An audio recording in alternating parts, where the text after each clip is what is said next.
Good morning, it's Mark Lanier with your video thought for the day.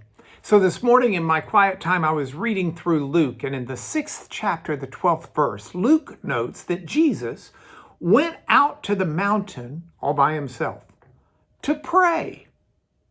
And all night he continued in prayer to God.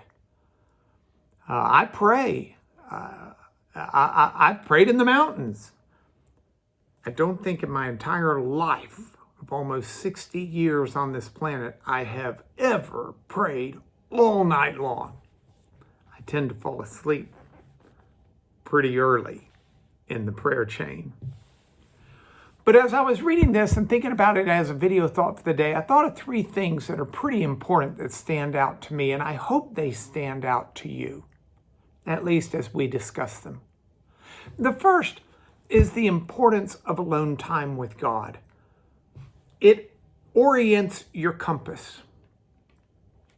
When I was in school, one of my major professors, Basil Barrett Baxter, told me, he said, Mark, you're going to be majoring in Bible. You'll have a degree in Greek and Hebrew. You'll have an equivalent seminary degree of preaching.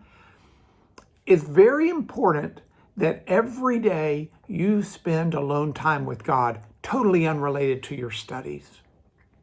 You'll spend enough time in Scripture studying that you'll think that's your private devotional life with God, but it's not. It's homework.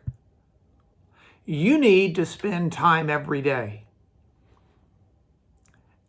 And he was right, because time every day, Brent Johnson edits these lessons, and I hope Brent can do this. I hope Brent can find a picture or a video clip that I'll send him of a compass. A compass, the needle always points north. You adjust the compass dial so that the N on the compass dial aligns with true north, the direction the needle's pointing. And that way you know if you're going the right way. If you don't align true north with the direction of the needle, you might think you're going north and you're headed south. That's the way it is with quiet and alone time with God. It helps us focus and set our needle in the correct direction. And without it, we just wander away. That's my second quicker point. It's the example of Jesus. Jesus, the Son of God, does alone time.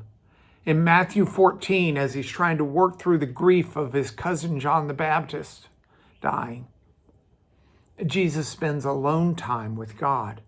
When he's got important decisions to make, like the Luke 6 passage I started this lesson out with, Jesus from there is starting to pick his disciples, his apostles, the chosen ones. And he does that with prayer all night long ahead of time.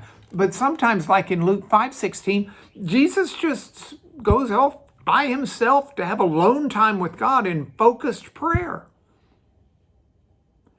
Jesus, think about this. Jesus, the Son of God, has daily alone time and focused time with God in prayer. So if I know it's important and I see it's important because Jesus himself does it, how am I going to do it? What does it mean for me? Well, one is just watching these devotionals, but not just watching them, thinking about them, praying about them, trying to figure out how to integrate these thoughts into your life, sharing them with others so that you can discuss them with others. These devotionals, I try to keep them 4 to 5 minutes. That's almost too long for many of us. 4 to 5 minutes. Jesus is out there all night long. Whew, mercy, I got work to do. So do you. So let's get connected and let's stay connected. Let's spend quiet time with God. That's not a part of homework, not a part of an assignment, not a part of Bible study. Let's do it. My professor was right. Just because I was spending an hour or 2 or 3 a day translating the Bible from Greek and Hebrew into English, just because I was taking all these courses in preaching, just because I was, none of that took the place of me being alone with God, loving him, seeking him, and serving him. And so that's my challenge for you today. Get that compass right so that you're headed in the right direction. Focus, point on God. Spend alone time with God, and you'll be better for it. God bless you.